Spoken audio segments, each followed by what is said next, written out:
ఆకాశంలో అందాల చేపలు కింద వడగానే పులుసు పెట్టుకుంటా ఊరేకో ఇదెక్కడి కాబట్టి ఆకాశంలో చేపలు ఉండడం ఏంది కథ ముద్దుగానే ఉంది వ్యవహారం అని అనుకుంటున్నారు బిడ్డలారా.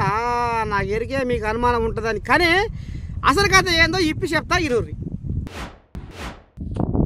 గాలి దుమారం వాన చూసినాం వడగండ్ల వాన చూసినాం, గాలి దుమారం వాన చూసినాం వడగండ్ల వాన చూసినాం, తుప్పురు తుప్పురు ముసురు చూసినాం, తుప్పురు తుప్పురు ముసురు చూసినాం, కానీ చేపల వర్షము చూడలేదయ్యో, చేపల వర్షము చూడలేదయ్యో. ఇక మరి ఇప్పుడు చూస్తుర్రా చేపల వర్షం ఏ రకంగా మోదమవుతుందో ఇక చూడుర్రి. చూస్తున్నారు చేపల వర్షం పట్ట ఎట్ట కురుస్తుందో. బయట దేశం ఇరాన్ దేశంలో వర్షంతో పాటు చేపలు ఎట్టబడుతున్నాయో నా సామిరంగా వామ్మ చూస్తుంటే కండ్ల సంబూరం అనిపిస్తుంది.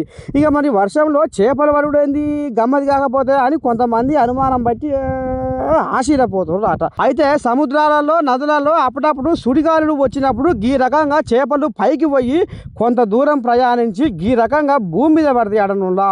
కానీ పైసలు పెట్టినా దొరకని చేపలు పుక్కడికి దొరికినాయి అంటే ఇక మరి కడుపార తిని జనాలు మురిసిపోతున్నారు అడనులా ఇరాన్ దేశంలో.